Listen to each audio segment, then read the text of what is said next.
because of everything is like slanted. It felt like a fun house. It's like, I would say obviously my opinion has changed. but it's just like dead quiet. It made me sound boring, but for us it was still fun and exciting.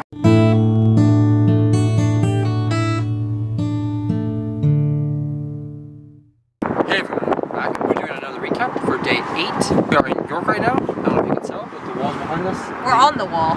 We are on the wall doing our recap video. So anyway, day 8 was Tuesday. Yep. It was the day we went to York. So we woke up in Glasgow. Yes. We decided not to have breakfast there. We went by train. We went to Edinburgh, which was kind of funny though, because we went down in the, I don't know, some side tunnel of the train station. We saw a ticket guy. Oh yeah. And I was gonna print my tickets on the screen, and he's like, "No, come here, I can print them for you." So I print them out, and then we go to the train station. 15 minutes before the train leaves, trying to go to Edinburgh, and the other ticket people, like through the gates or whatever, to get onto the platform, they said like, "Oh no, you have the wrong ticket." Like we had the scenic ticket or something like so that. So it was taking like 3 hours to get to Edinburgh. Like, no, we gotta get to Edinburgh now. I went back to the ticket booth, and then they're like, "Oh no, you have to go back to the original guy," and I'm just like, oh, "Okay, we're gonna miss this train." And then at this point, we're thinking, did he scam us? Because he was just like in the station, and all he had was like a box printing out tickets or something. I didn't think he scammed us because it was too legit. He seemed fairly legit. He didn't like run off afterward, but it was still just like, what did we do wrong? And then I was like, okay, we're gonna miss this train. I think there was one every 30 minutes, so it wasn't gonna be the end of the world. Yeah, but that was less time that or it was just more time we'd have to kill, and it just kind of sucked. So anyway, but the Ticketmaster did something. He did his magic. He did some kind of stamp of approval, and all I just had this like, I don't know. Just pay the difference. I had like 3 tickets for everything, and I just had to like show them. Yeah. And it worked out. I don't know. It worked somehow. I got into Edinburgh, and then we went to breakfast. Yes, we went to breakfast because we wanted to. There was a place that my brother had gone to. He wanted to take us to. Little French restaurant. A little French restaurant. And we had crepes. Oh, they were so good. And it was my very first time having crepes. I don't know about you. I think I'd had before, but never that kind. Because he had a sweet crepe, which is what we're usually used to. But I had a savory one, so it was filled with like potatoes and chicken and like 2-3 different kinds of cheeses. It was so good. They were amazing. We needed to go back to our train because it was leaving at 11. Which was a mile away. No, it left at 1. No, that's right, I left at 1. But we already have all our luggage, so we had to lug it down the street. But we kind of wanted to see Princess Street one more time and pick up a souvenir because we hadn't done that the whole time we were here. Well, I went to a bank first because I wanted more Scottish money. Right. And they didn't have any at the Scottish Bank, the Royal Bank of Scotland, or the Bank of Scotland. I forget if it's royal or not. That's funny. So I was disappointed there. Then we walked up to Waverley Station. Yep. I already had bought the tickets in the States. I already had printed the tickets off the day before when we went to Glasgow. Yeah. So it was just a matter of figuring out the train. Yes. And of course, it wasn't a direct route to York. It was going to King's Crossing, so I didn't see it on the screen. That's why we were it was like, where's the train to York? We don't see it. I had to ask someone, and they're like, oh, it's just the one to King's Cross. So I was like, okay, whatever. So we just had to find the right departure time. We knew that was our train. And so then we got on the train at 1, and it departed. It was a 2.5 hour train ride. It was very pretty. Lots of scenery. It was a slightly nicer train. There was a little bit more space to put your big luggage and stuff. So yeah. The scenery coming on the train to York was very nice. Yes, it was. Saw some ocean. Yeah. Saw some more. The countryside. A lot more of the countryside. It was. This saw a couple route, of castles. This route was a lot prettier than the route going up on the Lumo. I think so, yeah. It must have taken a slightly different detour or whatever. Yeah, at one point. So it was much more enjoyable that way. And it was a nicer, more comfortable train. It was a bit more comfortable than the Lumo train. I will agree with that. The seats were a little bit bigger. Plus we were able to get a table. I mean, I love the Lumo just because it was like the same price for us to get from Edinburgh to York on the Lumo was the same price to get from Edinburgh all the way to London. Yeah. So definitely cannot beat the price on the Lumo. But yeah, no, the train ride was great.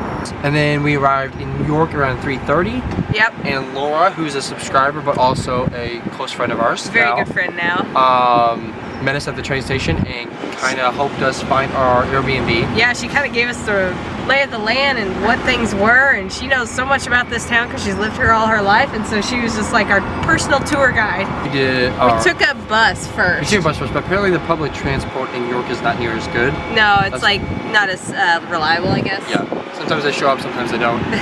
So the fastest way was we took a bus halfway to our Airbnb, and then we just got a cab.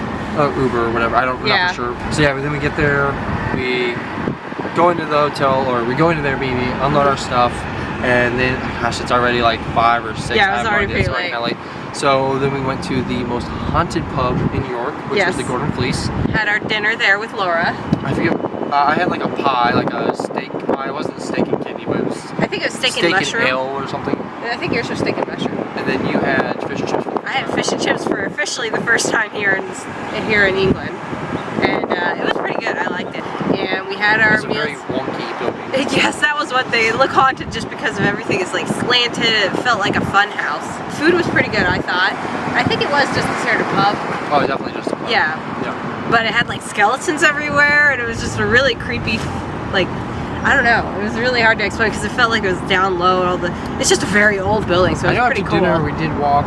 We walked through the market and we walked down the Shambles.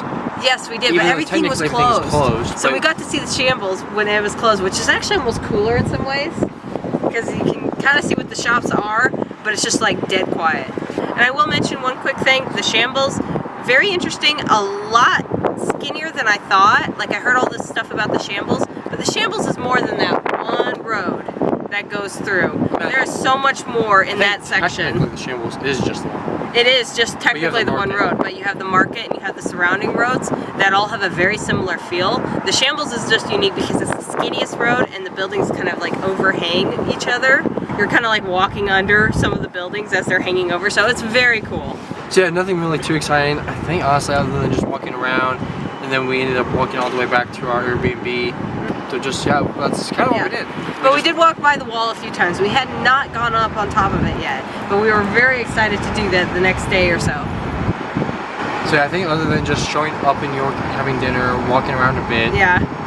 That's all we did because everything was closed Yeah. really early. Like everything is pretty much dead. Closing down by pubs, 4 or and so. There's a few restaurants, and I'm sure people from York are like, oh no, everything's open. What are you talking about? But like, Every other than walking around, shop-related there wasn't thing. much to do. And it was, I think already by then it was like 8 o'clock, so we were at the pub for a while. Yeah. So we were talking and just having dinner. It's been good So so yeah, that's far. pretty much all we did. We literally just we were away from Glasgow to Edinburgh to York, had dinner. Initial reactions on York.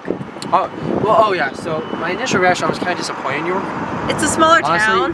I knew it was gonna be smaller, but it just like ever since where we've been, it's just like all grand. I wouldn't say Glasgow was grand. I was disappointed slightly in Glasgow compared to Edinburgh. It was still like a big city vibe. Yeah. And when we got here, we didn't really see any of the like the minister. Big attractions or anything. We didn't Like, see anything, so it was just like the wall is very cool, especially when you get to get up and close But and personal. small. Just passing by is just like a short little wall that goes through the town. Being on it's technically much it goes. better. Yes, it is. It's a very cool view, obviously. I would say obviously my opinion has changed. I will talk about that more in a Later in the next video? upcoming video. But yeah, my initial reaction with York, Nah. I was kind of like, oh, there's not much to do for 3 days.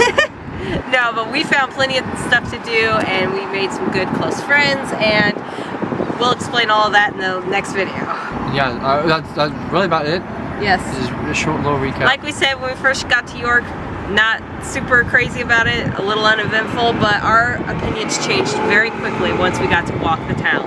And I'm sure yours will too if you've never been here, but we will talk about more of that in the next video, day 9. For now, we have just recapped day 8, and that's about it. We are officially halfway through our trip, and there's still so much more to do. Anyway guys, thank you for watching. Let us know what you guys slide out in the comments. I know it sounds like a super boring day, but you know, when you're in a new country, anything honestly, just even walking Everything around is eventful. is very exciting. Yeah. Because you're always just taking in new sights. It may sound boring, but for us it was still fun and exciting. So guys, that's it. We'll catch you guys in the next one. So far we've been loving the trip, and we've been living here as this country. So Yes. thank you so much for helping and supporting us. And Thanks for watching. allowing this to happen. We'll catch you guys in the next one. Thank you so much.